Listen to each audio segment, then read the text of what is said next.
नमस्कार मित्रांनो, ध्रुव अकॅडमी या यूट्यूब चॅनलवर आपल्या सर्वांचं स्वागत आहे. ज्या विद्यार्थ्यांनी आतापर्यंत या चॅनलला सबस्क्राईब केलेलं नाही त्यांनी ध्रुव अकॅडमी या चॅनलला सबस्क्राईब करा आणि आपल्या मित्रापर्यंत जास्तीत जास्त मित्रांना ते शेअर करा, जेणेकरून सर्वांना या चॅनलचा फायदा होईल. शेकडेवारी या टॉपिकमधला हा चौथा भाग आहे, जे शाब्दिक उदाहरण यामध्ये जास्तीत जास्त आहे, परीक्षेमध्ये विचारले जातात. त्यामधला हा नमुना 29वा आपण या ठिकाणी अभ्यासणार आहे. तर एका व्यक्तीचे मासिक उत्पन्न 8,000 रुपये आहे. तो घर खर्चासाठी 40%, शिक्षणासाठी 5%, औषधासाठी 15% आणि किरकोळ खर्चासाठी 1,600 रुपये वापरतो व शिल्लक बँकेत ठेवतो. तर तो मासिक उत्पन्नाच्या किती पट रक्कम बँकेत ठेवतो, असा प्रश्न आहे. तर या ठिकाणी आपल्याला तो घर खर्चासाठी 40%, शिक्षणासाठी 5% आणि औषधासाठी 15%, हे प्रत्येक वेळी टक्के काढण्यापेक्षा या सर्व टक्क्यांची पहिला बेरीज करून घ्यायचं आहे. 40% आहे त्याचं घर खर्च, त्यानंतर शिक्षणासाठी आहे 5% आणि औषधासाठी तो 15% खर्च करतो. या सर्व टक्क्यांची प्रथमतः बेरीज करून घ्या. 5 आणि 5 झालं 10, ह्याच्याला 1, 1, 2 आणि हे 4, 6 झालं. म्हणजे साधारण 60% रक्कम हा खर्च करतो. रक्कम आहे त्याची 8,000 रुपये आणि त्याचं 60% हे वेगवेगळ्या कारणासाठी खर्च होते.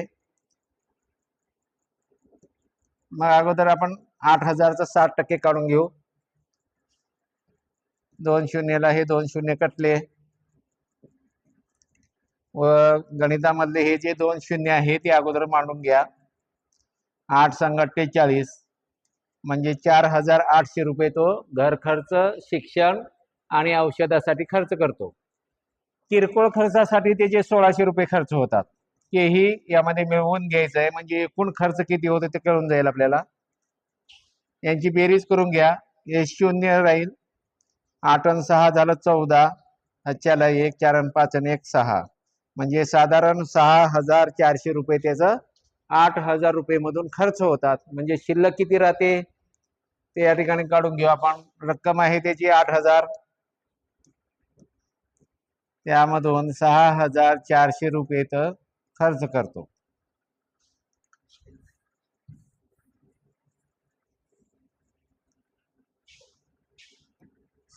शून्य मधून 4 जात नाही म्हणून शून्याचं करून घ्या 10. 10 मधून 4 गेलं तर राहिले 6. या शून्याचं 10 केलं म्हणून इथली संख्या 1 न वाढवला 7 होऊन जाईल. 8 मधून 7 गेलं तर 1 राहील. म्हणजे साधारण त्याचं बचत जी आहे ती आहे 1,600 रुपये आणि एकूण रक्कम आहे 8,000 रुपये.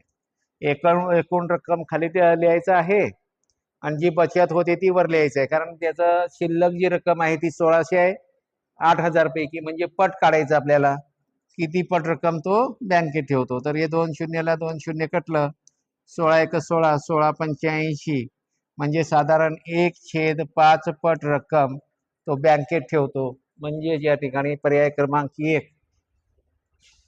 1/5 पट रक्कम तो एकूण उत्पन्नाचं, मासिक उत्पन्नाचं बँकेमध्ये ठेवतो.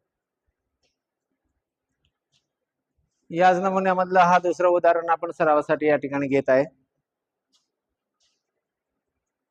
एका व्यक्तीचे मासिक उत्पन्न 12,000 रुपये आहे. तो घर खर्चासाठी 30%, शिक्षणासाठी 8%, औषधासाठी 6% आणि कामगारांसाठी 6% आणि इतर खर्चासाठी 2,000 रुपये वापरतो व शिल्लक रक्कम बँकेत ठेवतो. तर तो मासिक उत्पन्नाच्या किती पट रक्कम बँकेत ठेवतो. तर अगोदर जेवढे काही टक्केवारी तुम्हाला या उदाहरणामध्ये दिलेले आहेत, प्रथम त्या सर्व टक्क्यांची बेरीज करून घ्या.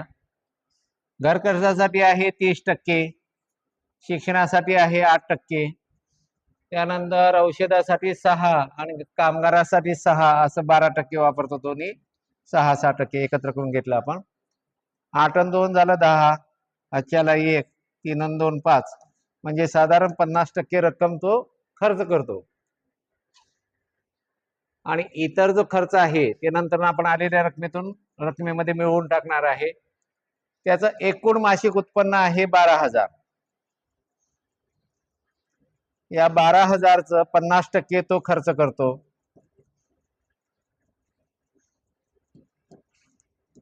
50% म्हणजे 50/100. 2 शून्यला हे 2 शून्य कटलं. गुणाकारात 2 शून्य आहे ते अगोदर मांडून घ्या. 12 पंचेन 60 म्हणजे साधारण 6,000 रक्कम तो खर्च करतो वेगवेगळ्या कारणासाठी, घर खर्च, शिक्षण, औषध आणि कामगारासाठी. इतर खर्चासाठी तो 2,000 रुपये वापरतो, तेही यामध्ये मिळवून घ्यावं लागेल. यांची बेरीज जर केली तर एकूण त्याचा 8,000 रुपये खर्च होते 12,000 पैकी. 12,000 मधून 8,000 रुपये खर्च झालं म्हणजे शिल्लक राहिले किती? 12,000तून 8,000 गेले म्हणजे 4,000 रुपये शिल्लक राहिले. तोंडीच करून घ्यायचं ते.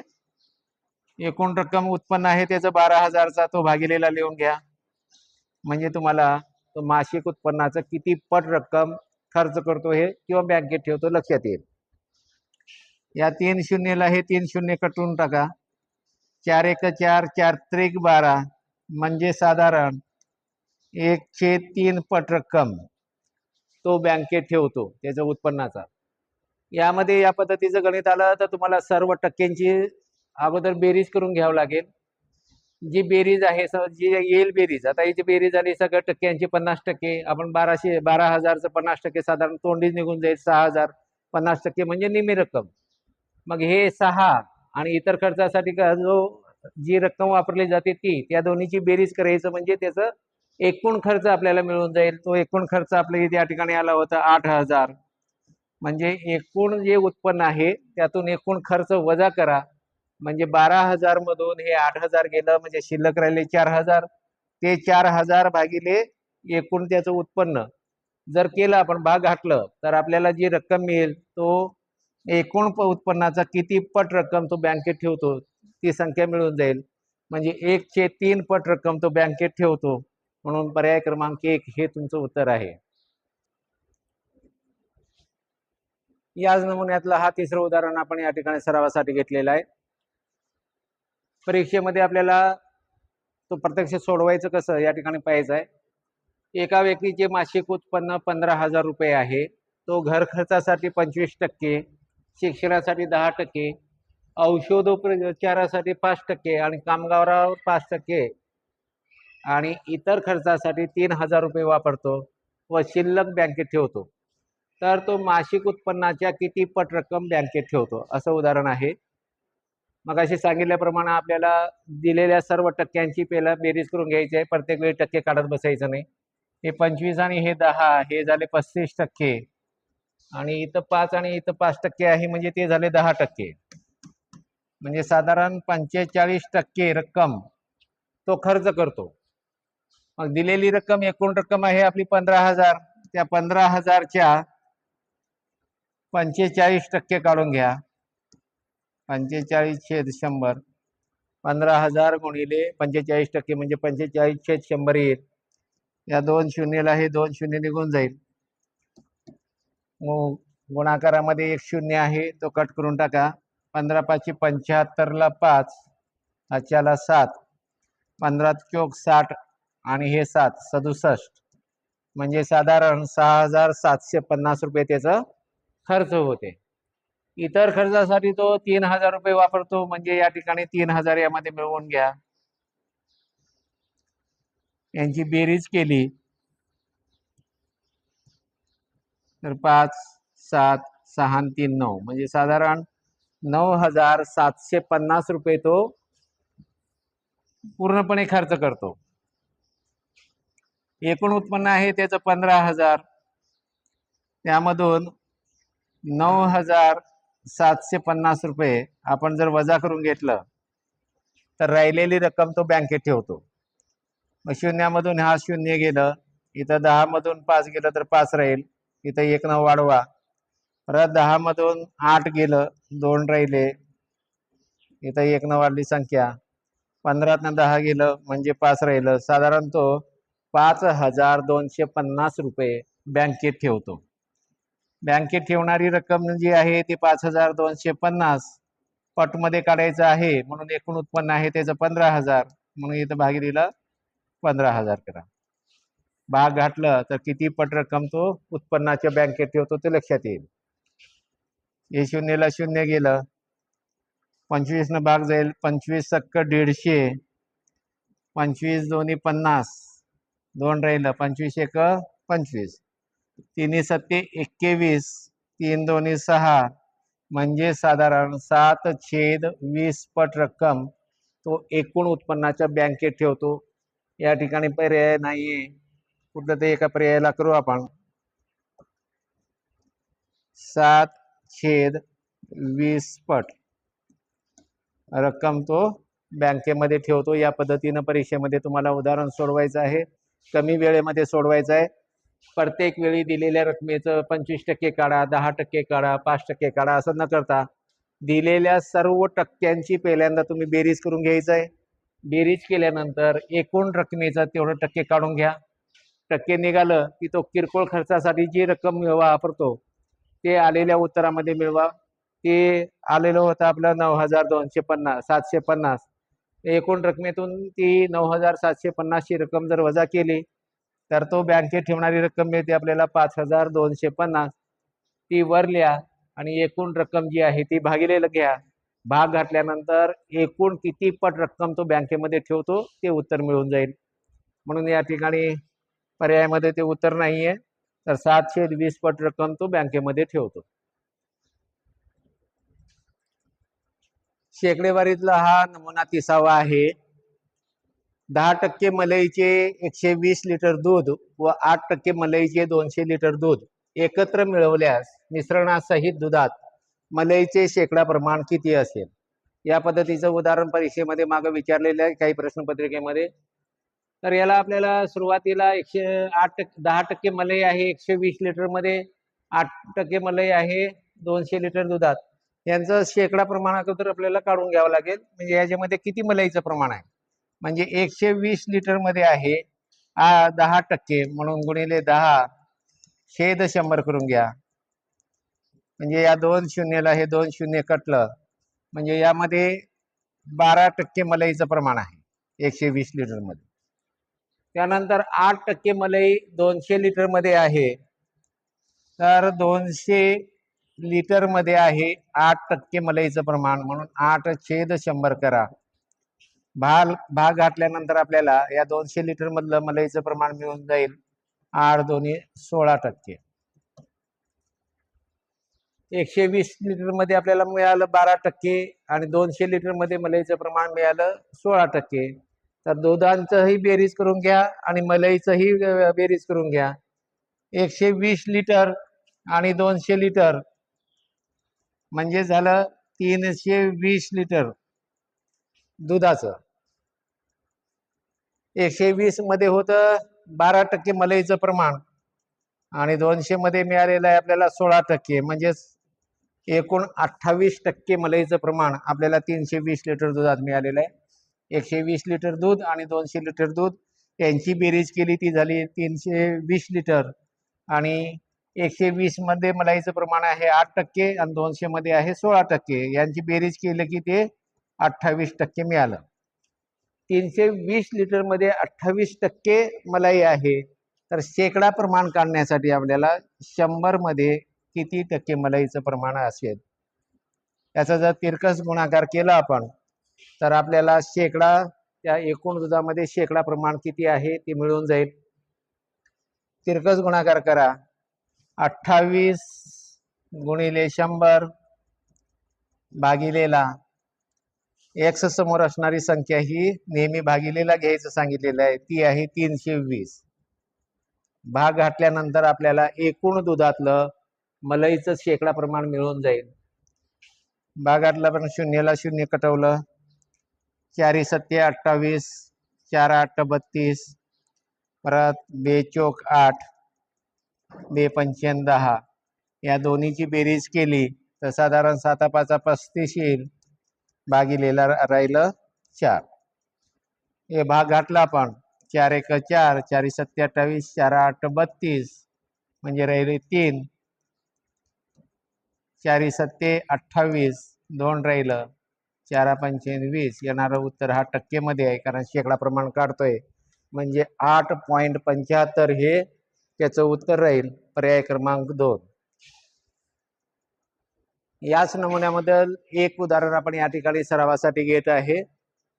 15% मलईचे 200 लिटर दूध व 10% मलईचे 250 लिटर दूध एकत्र मिसळल्यास मिश्रणातील दुधात मलईचे शेकडा प्रमाण किती असेल? तर आपल्याला पहिला 200 लिटर दुधामध्ये मलाईचं प्रमाण किती आहे ते काढावं लागेल. 15% मलईचे 200 लिटर दूध आहे, म्हणजे 200 लिटर मध्ये मलईचं प्रमाण आहे 15%, म्हणून 15/100 हे करा, याचं उत्तर काढून घ्या. 2 शून्यला 2 शून्य गेलं, म्हणजे 15 दोन्ही 30% मलईचं प्रमाण असेल 200 लिटर मध्ये. 250 लिटर मध्ये आहे 10%, म्हणून 250 गुणिले 10 भागिलेला येईल 100. यामध्ये मलईचं प्रमाण असेल 25%. म्हणजे या ठिकाणी 200 लिटर आणि 250 लिटर दुधाची बेरीज केली तर आपल्याला दुधाचं एकूण दूध मिळेल 450 लिटर. हे 200 लिटर आणि हे 250 लिटर, म्हणजे दूध झालं एकूण 450 लिटर दूध झालं. आणि त्या 450 लिटर मध्ये या दोन्हीची बेरीज करून टाका.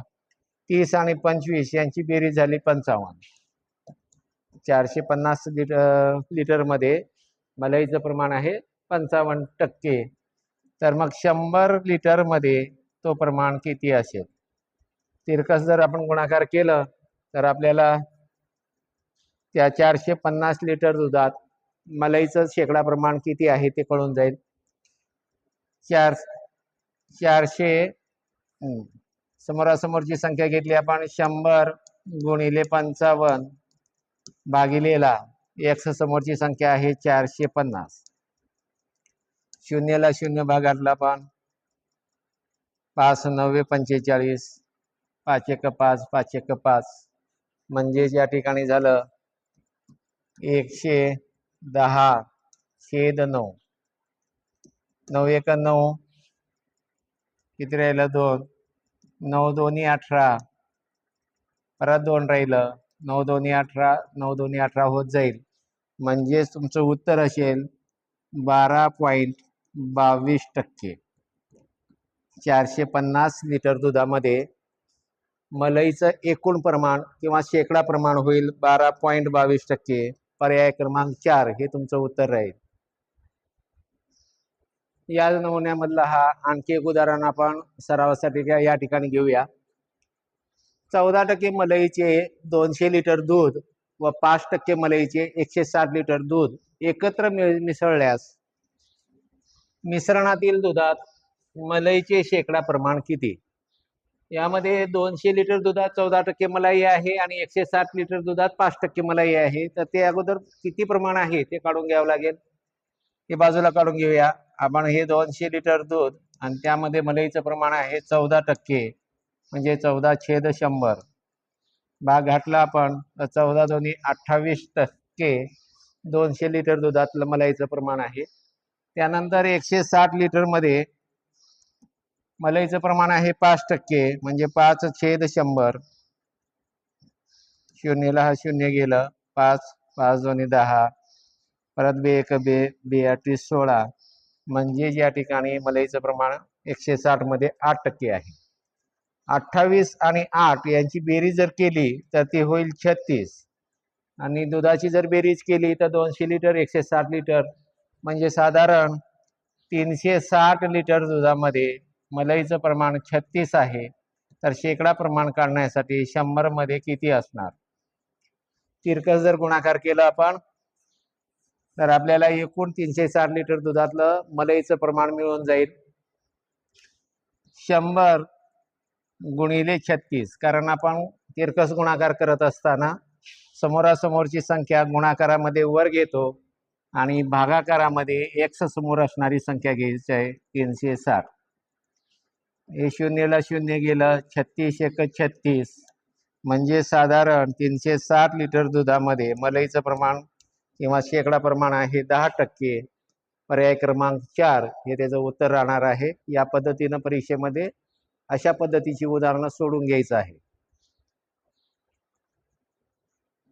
शेकडेवारी या टॉपिक मधला हा नमुना 31वा आहे. या पद्धतीचेही उदाहरणं काही प्रश्नपत्रिकेमध्ये विचारलेली आहेत. व्यक्तीच्या वार्षिक उत्पन्नापैकी पहिले 70,000 रुपये करमुक्त असून त्यापुढील 30,000 रुपयेपर्यंत शेकडा 15% आयकर व त्यापुढील 50,000 रुपयेपर्यंत शेकडा 20 आयकर आकारण्यात येतो. रमेशने एका वर्षासाठी 10,500 रुपये आयकर भरल्यास त्याचे वार्षिक उत्पन्न किती, असं प्रश्न विचारलेला आहे. तर या ठिकाणी सर्वात पहिल्यांदा तुम्हाला बाजूला करमुक्त जी रक्कम आहे ती कोणती आहे ती लिहून घ्यावं लागेल. तर त्याच्या वार्षिक उत्पन्नापैकी पहिले 70,000 करमुक्त आहे. तर 70,000 करमुक्त जरी असलं तरी ते त्याचं उत्पन्नच असल्यामुळं ते बाजूला लिहून घ्या. त्यानंतर त्यापुढील 30,000 रुपयेपर्यंत शेकडा 15 आयकर आहे. म्हणजे 30,000ला आयकर आहे 15%. ते काढून घ्या किती होतात. भाग जर घातला आपण तर उदाहरणार्थ 2 शून्य आहे ते लिहून घ्या. 15 त्रिक 45 होईल. म्हणजे साधारण 30,000 रुपयेचं आयकर आहे त्याचं 4,500. म्हणजे हे 30,000 सुद्धा त्यांनी पूर्ण रक्कम आयकरामध्ये समाविष्ट करायचं आहे त्याच्या मूळ रकमेमध्ये. आता त्यांनी एकूण भरलेलं आहे 10,500. त्यापैकी 30,000 रुपयेचं आलं आपल्याला 4,500. म्हणजे राहिलेल्या रकमेचं किती आहे ते काढण्यासाठी 10,500 मधून 4,500 वजा करून घ्या. 5 मधून 5 गेलं 0, 10तून 4 गेले 6,000. म्हणजे 4,500 ही जी आयकर आहे त्याचं 30,000 रकमेवर आहे. आणि राहिलेल्या रकमेवरचा आयकर अजून त्याला 6,000 रुपये भरलेला आहे. ते किती रकमेवर भरले ती रक्कम आपल्याला काढून घ्यायची आहे. आता बघा, आणि त्या पुढील 50,000 रुपयेपर्यंत शेकडा 20 आयकर आकारण्यात येतो. म्हणजे जे पुढील राहिलेली रक्कम आहे 50,000 पर्यंत त्याचं आयकर आहे 20%. आता त्याने 6,000 रक्कम भरलेली माहिती आहे आपल्याला आयकर, परंतु रक्कम कोणती माहित नाही. ती रक्कम काढण्यासाठी आपल्याला रक्कम माहित नसल्यामुळे आपण त्याला एक्स मानणार आहे. आणि त्या रकमेला किती आयकर भरतो तो 20%. म्हणजे 20/100. तेव्हा आयकर भरलं गेलं 6,000 रुपये. कारण 4,000 रुपये त्याने 30,000 रुपये रकमेसाठी भरलेला आहे. 10,500 एकूण रक्कम आहे. त्यातून आपण 4,500 जर वजा केलं तर राहिलेल्या रकमेचा हा 6,000 आयकर आहे. मग ते किती रकमेवर भरलेलं ते कळण्यासाठी ती रक्कम माहित नाही म्हणून एक्स माना. किती टक्के आयकर आहे ते 20% आहे म्हणून 20/100 केलं. किती रक्कम भरलेली आहे ती त्या बरोबर चिन्हाच्या पलीकडे यायचं आहे. इथल्या इथं भाग घातला आपण 20 × 20, 20 × 5 = 100. आणि हे 5 भागिलेचं इकडे येताना होईल गुणिलेला. आपण गुणाकार केलं तर आपल्याला रक्कम मिळून जाईल. ह्या 3 शून्यासाठी 3 शून्य घेतलं 6×5 होईल 30. म्हणजे राहिलेलं 30,000 साठी तो 6,000 रुपये रक्कम आयकर भरलेला आहे. म्हणजे ही रक्कम झाली 30,000. मग या तिन्ही रकमेची बेरीज केली तर त्याचं एकूण उत्पन्न आपल्याला मिळून जाते. हे 70,000 रुपये करमुक्त आहे. त्यानंतर 30,000 रुपयेचं रक्कम त्यांनी भरलेलं आहे 15% न आयकर. ती 4,500 झाली होती. आणि पुढच्या 30,000 साठी त्यांनी 20% आयकर भरलं, ते झाले 6,000. म्हणजे 4,500 आणि 6,000 यांची जर बेरीज केली तर त्यांनी भरलेली आयकरची मर्यादा आहे 10,500 रुपये. म्हणजे उत्पन्न झालं त्याचं. या सर्वांची बेरीज केली आपण तर 6 3 3 6 7 13. म्हणजे साधारण 1,30,000 रुपये त्याचं एकूण उत्पन्न आहे. म्हणजे करमुक्त रक्कम, त्यानंतर त्यांनी दिलेलं आयकराची रक्कम, आणि नंतर आपल्याला रक्कम माहित नाही म्हणून एक्स घ्या. त्याचं टक्के किती आहे ते लिहा, भागिले 100 करा. आणि पहिला जे तुमची आयकर आलेला आहे 4,500 ते या एकूण आयकरातून वजा करून घ्या. म्हणजे राहिलेला आयकर तुम्हाला पुढे मांडता येईल. भाग घातल्यानंतर तुम्हाला रक्कम मिळेल ती ही रक्कम त्यात मिळवा, म्हणजे त्या व्यक्तीचं एकूण उत्पन्न मिळून जाईल.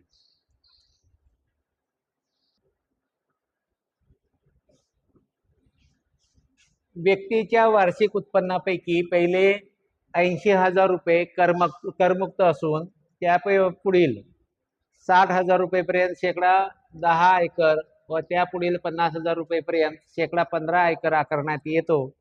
एका वर्षासाठी 9,750 रुपये आयकर भरल्यास त्याचे वार्षिक उत्पन्न किती? मगाशी उदाहरण सोडवले, त्यामध्ये आपण करमुक्त जी रक्कम आहे ती पहिला लिहून घेतली होती. या ठिकाणी करमुक्त रक्कम आहे 80,000, ती बाजूला लिहून घ्या. त्यानंतर त्या पुढील 60,000 रुपयेपर्यंत आयकर आहे 10%, म्हणजे 60,000 रुपयेचं 10% काढून घ्या. 2 शून्यला हे 2 शून्य कटलं म्हणजे 6,000 आलं. हे आलेलं 6,000 आता हे कशावर होतं? 60,000 वर होतं, म्हणजे हे 60,000 पण लिहून घ्या. आता हे 6,000 त्याच्या एकूण करच्या जी रक्कम आहे त्या रकमेतून वजा करायचं आहे. त्याच्या एकूण करची रक्कम आहे 9,750. यामधून हे भरलेलं 6,000 रुपये, 60,000चं ते 6,000 टॅक्स असल्यामुळे ते वजा करून घेऊ आपण. 0,573 म्हणजे 3,750 रुपये त्याचं अजून रक्कम कर भरायचा आहे. म्हणजे साधारण कोणत्या रकमेचं ते 3,750 कर होते ते आपण पाहूया. तर रक्कम किती आहे माहित नसल्यामुळे आपण त्याला एक्स मानू, आणि पुढील रकमेसाठी पुढील 50,000 पर्यंतच्या शेकडा 15 एकर आहे, म्हणजे 15/100, आणि ती रक्कम राहिलेली होती आयकर भरायची 3,750. इथल्या इथं भाग जात असेल तर भाग घाला, नसेल तर तुम्ही डायरेक्ट ती संख्या तिकडे घेतली तरी चालते. 5×15, 5×2 10, हे 20 इकडे येताना गुणाकारात येईल, आणि जे 3 दिसते ते येईल भागाकारामध्ये. भाग घातल्यानंतर आपल्याला रक्कम मिळून जाईल. भाग घालूयात आपण. 3×1 3, 3×2 6, 3×5 15, आणि हा 0. गुणाकारात 2 शून्य आहे, ते अगोदरच मांडून घ्या. 5×2 10 ला 0 राहील, हातच्याला 1, परत 2×2 4 आणि 1 5, आणि 2×1 2, म्हणजे साधारण 25,000 रुपये रक्कम झाली. हे करमुक्त 80,000, त्या पुढील रक्कम आहे 60,000, आणि हे आलं 25,000. या सर्वांची बेरीज केली तर त्या व्यक्तीचं एकूण उत्पन्न मिळून जाईल. बेरीज करूया आपण. हे 3 शून्य, इथं राहिलं 5, 8 आणि 2 10, 6 16, म्हणजे 1,65,000 रुपये त्या व्यक्तीचं एकूण उत्पन्न आहे. म्हणजे पर्याय क्रमांक 1 हे त्याचं उत्तर येईल. याच नमुन्यामधला आणखी एक उदाहरण आपण या ठिकाणी सरावासाठी घेणार आहे. व्यक्तीच्या वार्षिक उत्पन्नापैकी पहिले 90,000 रुपये करमुक्त असून त्या पुढील 80,000 रुपयेपर्यंत शेकडा 15% आयकर व त्या पुढील 60,000 रुपयेपर्यंत शेकडा 20% आयकर आकारण्यात येतो. एका वर्षासाठी 19,000 रुपये आयकर भरल्यास त्याचे वार्षिक उत्पन्न किती? बाजूला लिहून घ्या. करमुक्त मर्यादा जी आहे ती आहे 90,000 पर्यंत, कर नाहीये, मग 90,000 आहे तसं लिहून घ्या. त्या पुढील 80,000 रुपये पर्यंत शेकडा 15 एकर आहे, म्हणजे 80,000चं शेकडा 15 आयकर काढून घ्या, म्हणजे 15/100. हे 2 शून्यला 2 शून्य कटलं. गुणाकारातले हे 2 शून्य अगोदरच मांडून घ्या. 15×8 120, म्हणजे 12,000 रुपये त्याचं 80,000चं आयकर झालं. आता सरळ तोंडी आपल्याला कळेल, 19,000 मधून 12,000 जर गेलं तर राहिलं 7,000 रुपये त्यांनी अजून आयकर भरायचा आहे. त्याची रक्कम किती होईल ते काढूया. हे आहे 80,000, म्हणून या ठिकाणी बाजूला लिहून घ्या 80,000 रुपये. आता राहिलेलं जे करची मर्यादा आहे ती 7,000 रुपये कर किती रकमेसाठी भरलेलं आहे ते कळण्यासाठी आपल्याला रक्कम माहित नाही म्हणून एक्स करा. त्याचा आयकर आहे 20% म्हणून 20 करा. 20% साठी 20/100 राहतो.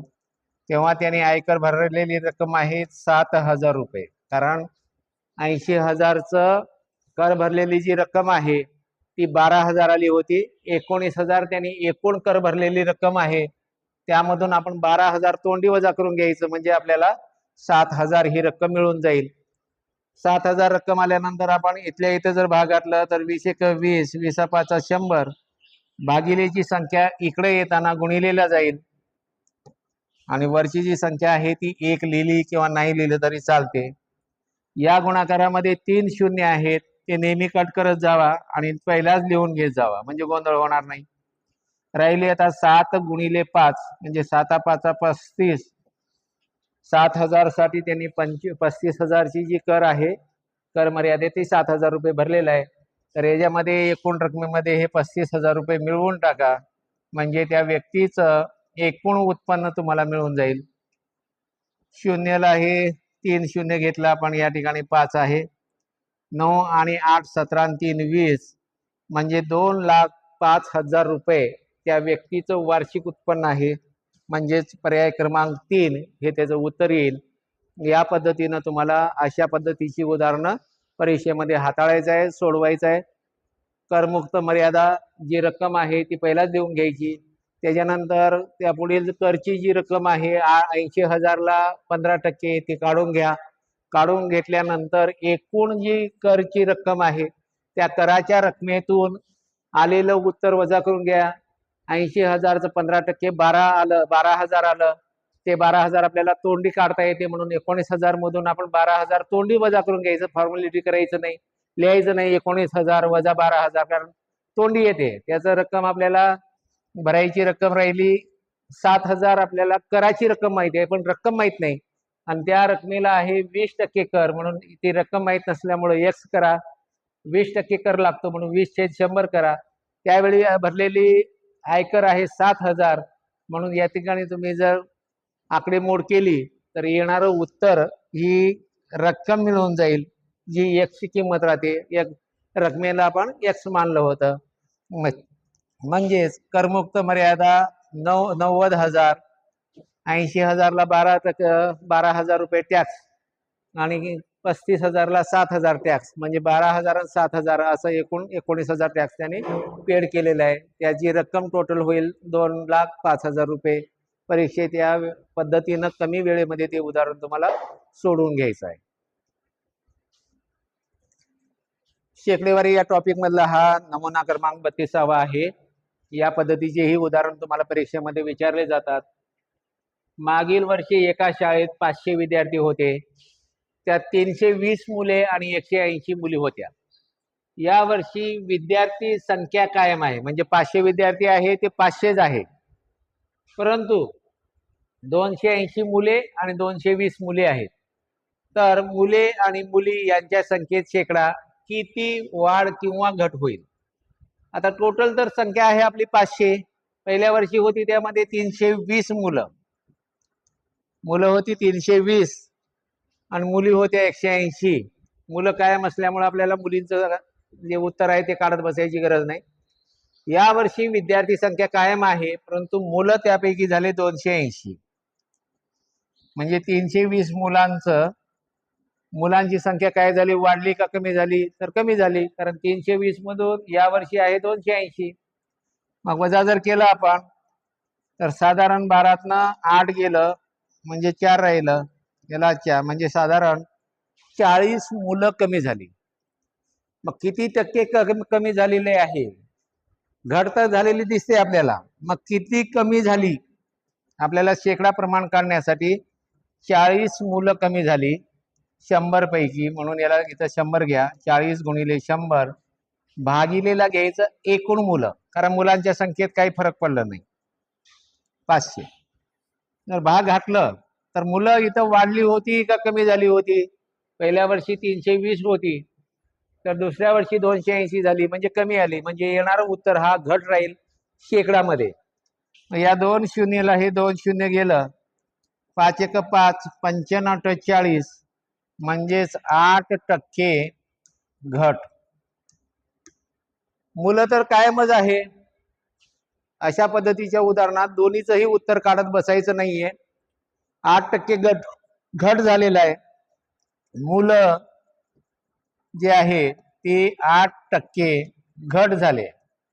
तर त्याच वेळी मुलीची संख्या, कारण एकूण संख्या काही कमी जास्त झालेली नाही, तर मग ही मुलं जर 8% घट झालं असेल तर मुली 8%नी वाढ झालेली आहे. मुली 8% वाढ. मुलं जी आहे ती 8% घट झाली आणि मुली जी आहे ती 8% वाढ झाली. हे जे उत्तर तुम्हाला मिळते, समजा हे जेवढं टक्क्यांनी घट होते तेवढ्या मुलांची संख्या कायम असेल तर मुलींची संख्या तेवढ्याच टक्क्यांनी वाढेल, आणि यांनी 8%नी वाढलं असेल तर तेवढ्याच टक्क्यांनी मुलींची संख्या घटणार आहे. म्हणजे दोन वेगवेगळे उत्तर न काढता डायरेक्ट करायचं आहे तुम्हाला. 320 मुलं पहिल्या वर्षी आहे, दुसऱ्या वर्षी झाली 280, म्हणजे 320 मधून 280 वजा केलं तर 40 मुलं कमी होतील.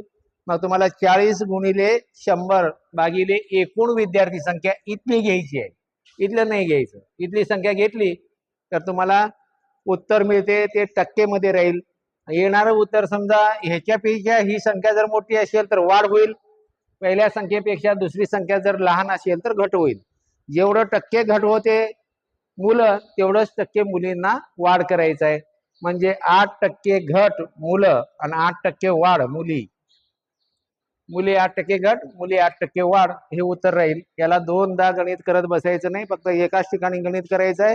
मुलांची संख्या जर घट झाली असेल तर मुलींची संख्या तेवढ्याच टक्क्यांनी वाढ होईल. मुलांची संख्या जेवढ्या टक्क्याने वाढेल तेवढंच मुलींची संख्या तेवढ्या टक्क्यानं घट आहे. तसं त्या पद्धतीनं उदाहरण हे सोडवायचं आहे. याच नमुन्यातलं हा एक उदाहरण आपण या ठिकाणी सरावासाठी घेत आहे. मागील वर्षी एका शाळेत 600 विद्यार्थी होते, त्यात 400 मुले आणि 200 मुली होत्या. या वर्षी विद्यार्थी संख्या कायम असून 328 मुले आणि 272 मुली आहेत. तर मुले आणि मुली यांच्या संख्येत किती वाढ किंवा घट होईल? विद्यार्थी संख्या तुमची 600 कायम आहे, म्हणजे मुलं जेवढं वाढ होईल तेवढं मुलींचं घट होईल, किंवा मुलांचं जेवढं घट होईल तेवढंच मुलींचं वाढ होईल. पहिल्या वर्षी होते 400 मुलं, आता या वर्षी आहे 328, म्हणजे मुलांची संख्या कमी झालेली आहे. 400 मधून 328 जर आपण वजा केलं तर 10तनं 8 गेलं, 2 राहिले, इथं 1 देऊ आपण, परत 10तनं 3 गेले, 7 राहिलं, 4 मधून 4 म्हणजे 0. साधारण 72 मुलं कमी झालेली आहेत. म्हणजे जे उत्तर येईल ते घट येईल. 72 मुलांची संख्या गुणिले 100 करा आणि भागिलेला एकूण विद्यार्थी संख्या करा. एकूण विद्यार्थी संख्या त्यांचं 600 आहे. एवढं सोडवलं तर येणाऱ्या मुलांचं संख्या ते घट मध्ये येईल. त्या 2 शून्याला आपण हे 2 शून्य कट केलं, 6 1 6, परत 1 राहिलं, 6 2 12, म्हणजेच मुलं 12% घट झाली आणि मुली 12% वाढ झाली. हे मुलं घट आणि मुली वाढ, म्हणजे या ठिकाणी 12% मुलं घट आहे आणि 12% मुली वाढ आहे. पर्याय क्रमांक 1 हे उत्तर राहील. त्यासाठी सेपरेट दोनदा उदाहरण सोडवायची गरज नाही. कुठलंही एक तर मुलींचं सोडवा नाहीतर मुलांचं सोडवा. जेवढं टक्के मुलांचं घट होईल तेवढंच मुलींचं वाढ राहील. आणि जर मुलांचं उत्तर वाढ मध्ये आलं तर मुलं जेवढं टक्के वाढ होईल तेवढंच मुलींचं उत्तर घट मध्ये राहणार आहे. याच नमुन्यामधलं आणखी एक उदाहरण तुमचं जास्तीत जास्त सरावासाठी आपण घेत आहे. मागील वर्षी एका शाळेत 400 विद्यार्थी होते, त्या 300 मुले आणि 200 मुली होत्या. या वर्षी विद्यार्थी संख्या कायम असून 250 मुले आणि 250 मुली आहेत. तर मुले आणि मुली यांच्या संख्येत किती वाढ किंवा घट होईल? आता बघा, पहिल्या वर्षी होते 300 मुलं, आता या वर्षी आहे 250, म्हणजे साधारण 50 मुलांचं घट झाले, कमी झाले. 300 पहिल्या वर्षी होते, 250 हे दुसऱ्या वर्षी झाल्यामुळं 50 मुलं कमी झाले. आपल्याला परीक्षेमध्ये मुलांची संख्या काढला आपण 50, गुणिलेला करायचा आहे 100, भागिलेला त्यांची जी एकूण विद्यार्थी संख्या आहे ती 400 घ्यायची. या 2 शून्यला हे 2 शून्य गेलं, 4 एक 4, 1 राहिलं, 4 दोन्ही 8, परत 1 राहिलं, 1 ला भाग जात नाही म्हणून पॉईंट देऊन आपण या ठिकाणी 0 देऊ. म्हणजे 4 दोन्ही 8 आणि 4 पंचेन 20, म्हणजे साधारण 12.25% मुलं झालेत घट. 25% मुलींचं होईल वाढ. या ठिकाणी 12.25%चा पर्याय इथं दिलेलं नसल्यामुळं या ठिकाणी या पर्यायाला आपण 12.25 करून घ्या. 12.25% मुलं घट आणि 12.25% मुलींचं वाढ. पर्याय क्रमांक 3 हे तुमचं उत्तर राहील. शेकडेवारीतला हा नमुना 33 आहे. 1 किलो धुण्याच्या पावडरची किंमत 40 रुपये आहे. कंपनीने त्यावर 12.5% किमतीची पावडर मोफत देण्याचे ठरवले, तर 1 किलो धुण्याच्या पावडरवर किती ग्रॅम पावडर मोफत मिळेल? या पद्धतीचं उदाहरण ज्यावेळी तुम्हाला परीक्षेमध्ये विचारलं जाईल त्यावेळी ते पूर्णपणे शॉर्ट मेथडनं काढून घ्यायचं. तुम्हाला 1 किलो मध्ये 1000 ग्रॅम असतो, त्याला त्यांनी 12.5 किमतीची पावडर मोफत देतात, भागिले करायचं 100. तुम्हाला जे उत्तर विचारलेलं आहे 1 किलो मध्ये 1000 ग्रॅम असतात ते घ्यायचं आहे. त्यावर ते जे तुमचं शेकडा मोफत मिळणारी संख्या आहे ते वर गुणिलेला घ्या 12.5 आणि भागिलेला घ्या नेहमी 100. आणि ह्याचं जर उत्तर काढलं तर येणारं उत्तर तुमचं ग्रॅम मध्ये मिळून जाईल. इतर गोष्टी करत बसायचं नाही. 40 वर एवढं तर मग 100 वर किती, त्याचं मग 5 रुपयाची किंमत येणार, मग 5 रुपये 100ला 5 रुपये, तर 5 रुपये मध्ये येणार पावडर किती आहे हे काढत बसण्यापेक्षा डायरेक्ट या पद्धतीचं उदाहरण आलं तर हे 40 वगैरे किंमत हे तिथं घेत बसायची गरज नाही तुम्हाला. जे 12.5 किंमत आहे ती घेऊन टाका. इथं विचारलेलं किती किलो आहे, 1 किलो आहे. 1 किलो मध्ये किती ग्रॅम असते ते ग्रॅम इथं घ्या, 1000 ग्रॅम असतो म्हणून इथे 1000 घेतलं आणि नेहमी भागिलेला घ्या 100. भाग घातलं की तुम्हाला डायरेक्ट उत्तर मिळून जाईल. आता इथलं एक पॉइंट आहे तो काढण्यासाठी आपण 1 शून्य वाढवू. 1000ला 1000 गेलं म्हणजे 125 उत्तर येईल आणि येणारं उत्तर हा ग्रॅम मध्ये आहे, म्हणजेच 125 ग्रॅम हे तुमचं उत्तर राहील. पर्याय नंबर 1. याच नमुन्यातला हा एक उदाहरण आपण सरावासाठी घेणार आहे. 1 किलो धुण्याच्या पावडरची किंमत 60 रुपये आहे. कंपनीने त्यावर 15 रुपये किमतीची पावडर मोफत देण्याचे ठरवले, तर 1 किलो धुण्याच्या पावडरवर किती ग्रॅम पावडर मोफत मिळेल? अवघ्या 30 सेकंदामध्ये हा उत्तर सुटतो. 15 रुपये किमतीचे पावडर आपल्याला मिळत असल्यामुळे इथं 15 रुपये लिहून घ्या. त्यानंतर इथं विचारले 1 किलो म्हणजेच 1000 ग्रॅम आणि भागिलेला नेहमी तुम्हाला 100 करायला लावलं. भाग घातलं की तुम्हाला डायरेक्ट उत्तर मिळून जाईल. 2 शून्यला 2 शून्य गेलं म्हणजे साधारण 150 ग्रॅम पावडर तुम्हाला मोफत मिळेल. याच नमुन्यातलं एक उदाहरण आपण परीक्षेमध्ये सोडवायचं कसं, त्यासाठी आता तिसरा नमुना उदाहरण आपण या ठिकाणी घेत आहे. कमी वेळेत तुमचं उत्तर सुटलं पाहिजे. उत्तर तुम्हाला हे शाब्दिक उदाहरण दिसताना खूप मोठं दिसते. परंपरागत पद्धतीनं पायऱ्याने जर सोडवलं तर खरंच तुम्हाला या गणिताला 2 मिनिटं लागतील. तर एवढं वेळ तुमच्या परीक्षेमध्ये तुम्हाला उत्तर हाताळताना वेळ नसतो. या कमी वेळेत ते सोडवण्यासाठी शॉर्ट पद्धतीला वापर करणं खूप गरजेचं आहे. तर इथं तुम्हाला शिकवल्याप्रमाणे 1 किलो धुण्याच्या पावडरची किंमत 80 रुपये आहे. कंपनीने त्यावर 20% किमतीची पावडर मोफत देण्याचे ठरवले, तर 1 किलो धुण्याच्या पावडरवर किती ग्रॅम पावडर आपल्याला मोफत मिळणार आहे? तर किती किमतीची मिळणार आहे?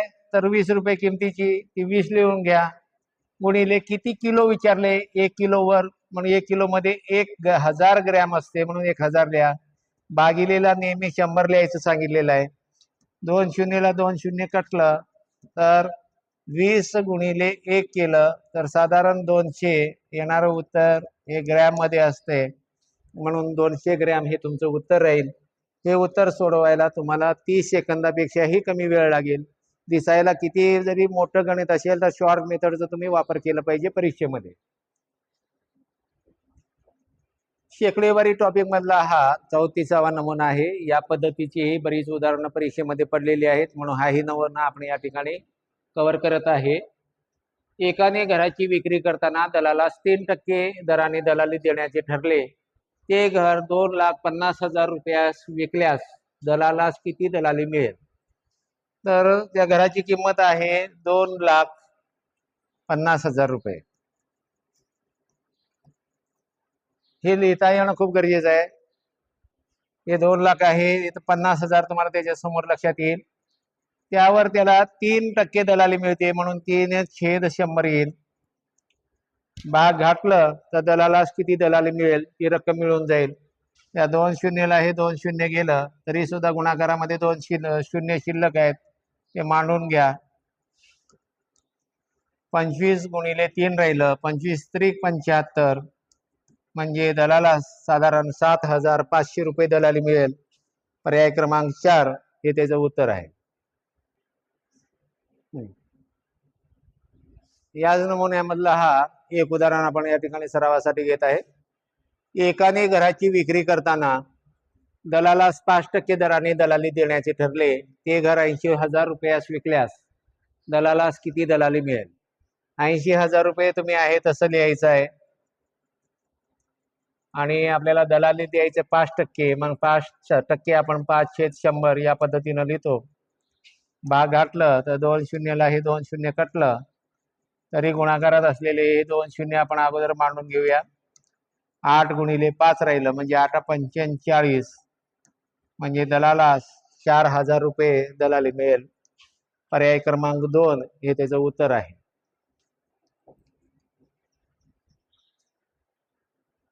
नमुना 35वा आपण या ठिकाणी शेकडेवारी या टॉपिक मधला अभ्यासत आहे। मकरंदने 600 रुपये दर्शनी किंमतीची एक स्कूल बॅग खरेदी केली। दुकानदाराने त्यास 5% सूट दिली, तर मकरंदने दुकानदारास किती रुपये द्यावे? हा नफा तोटात आणि शेकडेवारी अशा दोन्ही टॉपिक मध्ये येणारं उदाहरण आहे। मकरंदने 600 रुपये दर्शनी किंमतीची जी बॅग आहे ती खरेदी केलेली आहे, तर 600 आहे तसं लिहून घ्या। दुकानदाराने त्यावर 5% सूट दिली। 5% सूट म्हणजे या ठिकाणी गुणिले 100 वजा सूट असं लिहा आणि भागिलेला येईल 100।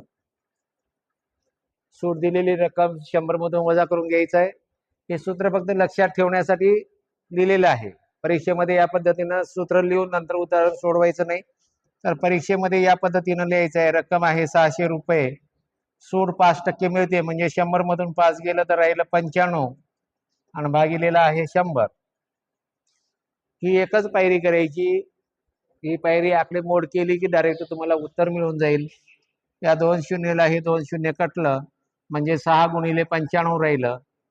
गुणाकार जर केलं तर 6×5 = 30, 30ला 0 हाच्याला 3, 6×9 = 54 आणि 3 57, म्हणजे मकरंदने दुकानदारास 570 रुपये दिले पाहिजे। पर्याय क्रमांक 1 हे त्याचं उत्तर राहील।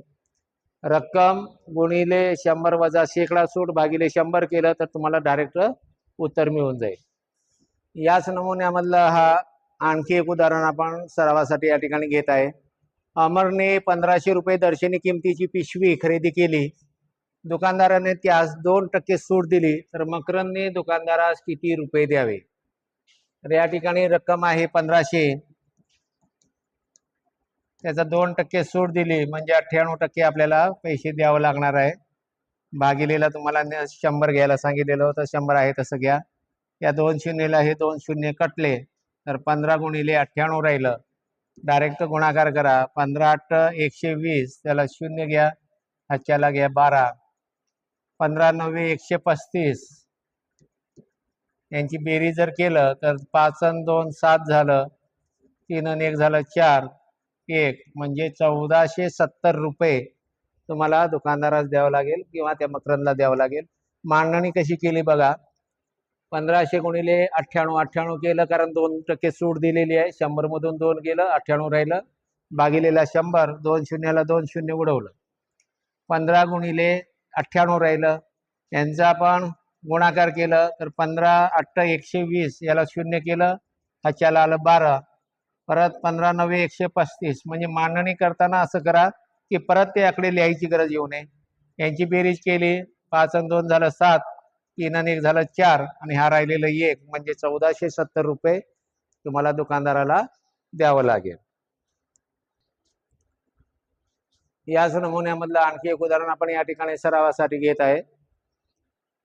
विनोदने 1200 रुपये दर्शनी किमतीची एक पिशवी खरेदी केली.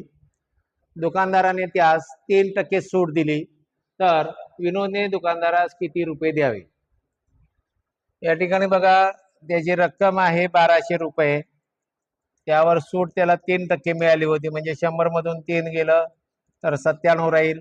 भागिलेला तुम्हाला 100 करायला सांगितले, ते 100 करा. 2 शून्यला हे 2 शून्य कटले, म्हणजे 12 गुणिले 97 राहिलं.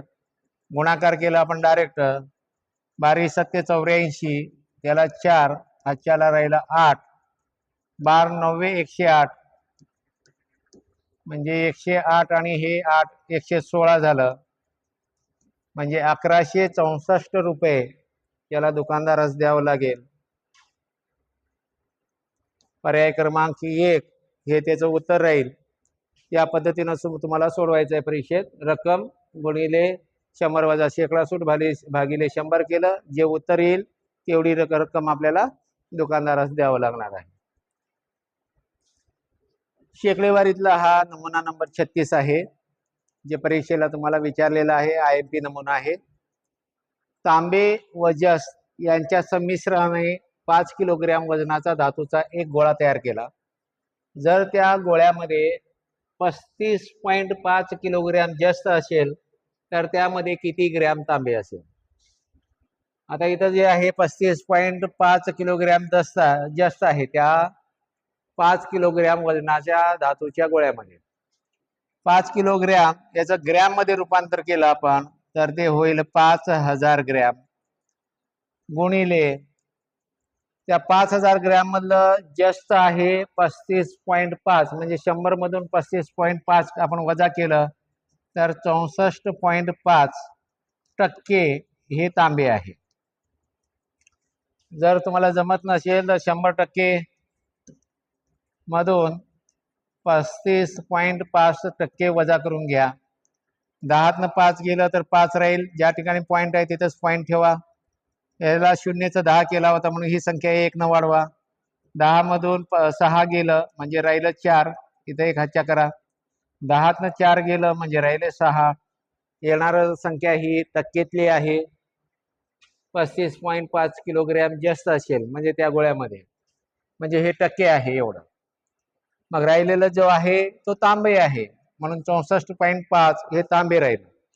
वरचं एक घर पॉईंटचं काढायचं असेल तर आपल्याला 1 0 भागिलेला वाढवावं लागेल, आणि तो पॉईंट चिन्ह आपल्याला काढून घेता येईल, म्हणजे 64,645 झालं. या 3 शून्याला हे 3 शून्य कटले, म्हणजे राहिलं 5 गुणिले 645. याचा जर आपण गुणाकार केलं तर डायरेक्ट आपल्याला त्या धातूच्या 5 किलोग्रॅमच्या गोळ्यामध्ये किती ग्रॅम तांबे आहे ते कळून जाईल. 5 गुणिले 5 केलं तर 25, हाच्याला राहिलं 2, 5 चोक 20 आणि 2 झालं 22, परत हाच्या 2 राहिलं, 5 सक 30 आणि हे 2 म्हणजे 32 राहिलं. येणारं उत्तर हे ग्रॅम मध्ये आहे, म्हणजे 5000 ग्रॅम मधलं 3225 ग्रॅम हे आहे तांबे. या पद्धतीनं काढायचं आहे. दिलेलं जे आहे ते जास्तच आहे आणि विचारलेलं जे आहे ते तांबे आहे. 100% मधून दिलेलं टक्के वजा करा, म्हणजे राहिलेलं टक्के हे तांब्याचं असेल, आणि ते 5000 ग्रॅम जे किलोग्रॅमचं ग्रॅम मध्ये रूपांतर करून त्याला गुणून घ्या, तर तुम्हाला त्याचं डायरेक्ट किती ग्रॅम तांबे आहे त्या धातूच्या गोळ्यामध्ये त्याचं उत्तर तुम्हाला मिळून जाणार आहे. याच नमुन्यामधला हा एक उदाहरण आपण या ठिकाणी सरावासाठी घेत आहे. काही मुलांना पटकन ते लक्षात येत नाही, म्हणून 1 2 3 उदाहरणं आम्ही सरावासाठी ठेवलेले आहे. तांबे व जस्त यांच्या संमिश्राने 6 किलोग्रॅम वजनाचा धातूचा एक गोळा तयार केला. जर त्या गोळ्यामध्ये 40% जस्त असेल तर त्यामध्ये किती ग्रॅम तांबे आहे? धातूचा गोळा आहे 6 किलोग्रॅमचा, म्हणजे त्याचं ग्रॅम मध्ये रूपांतर केलं तर 6000 ग्रॅम होईल. त्यामध्ये जास्त आहे 40%, म्हणजे तांबे असणार आहे 60%. 60% आपण 60 भागिले 100 असं लिहितो. म्हणजे या 2 शून्यला हे 2 शून्य कटलं तर राहिलं किती? गुणाकारातले हे 2 शून्य कटवून टाका. 6 गुणिले 6 म्हणजे 6 6 36. येणारं उत्तर हा ग्रॅम मध्ये असेल. म्हणजेच त्या 6 किलोग्रॅम धातूच्या गोळ्यामध्ये 3600 ग्रॅम हे तांबे आहे.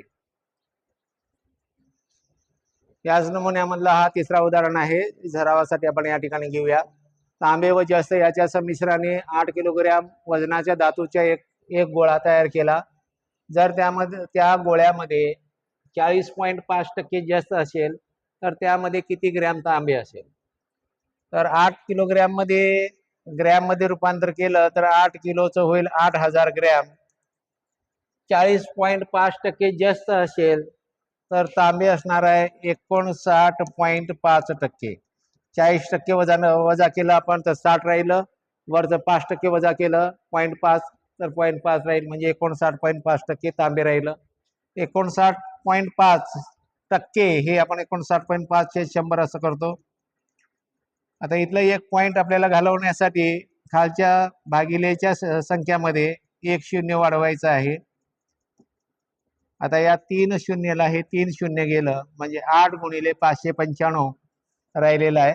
डायरेक्ट गुणाकार करा. 8 45, त्याचा हा शून्य हातच्या आला 4. 8 9 72 आणि 4 झालं 76. हा 4 राहील 7. 8 45 आणि हा 7 म्हणजे 47. 4760 ग्रॅम म्हणजे पर्याय क्रमांक 1 हे त्याचं उत्तर राहील. परीक्षेमध्ये याच पद्धतीनं असं एकाच स्टेप मध्ये तुम्हाला उदाहरण त्याचं उत्तर काढता आलं पाहिजे. तर 2024 पोलीस भरतीमध्ये जेवढेही विद्यार्थी परीक्षा देणार आहेत त्याला ध्रुव अकॅडमी या चॅनल करून सर्व विद्यार्थ्यांना शुभेच्छा आहे.